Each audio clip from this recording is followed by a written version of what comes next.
大家好，我是彭美芳的阿华。33岁才决定要甲台语捡倒转来，甲华语单调的台湾囡仔。因为看到最近华视新闻咧找新的台语主播，想讲来替因拼一下人场。头起先，咱就同齐来关心最近的天气，这是指定果的部分。台湾南部食风食较重，这礼拜雨拢落无歇。中央气象局发布后礼拜的天气预报，表示中南部这个歇阵雨会继续落到拜四。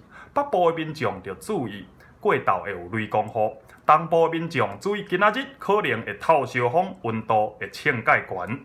中央气象局指出，这礼拜锋面伫台湾有延前，所摆咱会继续予西南风影响着。北部、中部、宜兰、花莲这几个所在会较高云，当阵仔嘛会出日头。北部、东部的雨落袂介久，口仔豆的时阵会较烧热。东南部因为透烧风，温度同款有可能会呈悬哦。过来，咱来关心文化新闻，愈在地就是愈国际。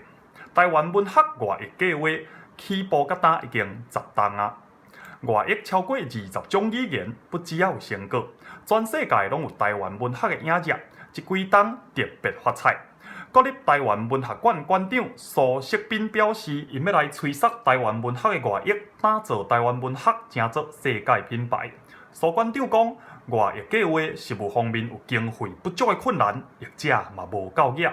久长以来，伫台湾的出版市场呢，无真风看起，文学进口甲出口的比例极无条纹，吸收全世界的文学作品，同时咱嘛着替玉岛的台湾文学做外销。伊特别指出，毋是品质好就销有路，安怎行销甲规个布局策略更加要紧。苏馆长认为，培养国外读者的兴趣是头一步。台湾文学馆当咧进行的读本计划，就是参国外大学来合作，开台湾文学的课，要互国外少年朋友自早接触台湾文学，为正开始也咱台湾文学的旨，定进国际市场，起造台湾文学的看板。华视新闻台南报道。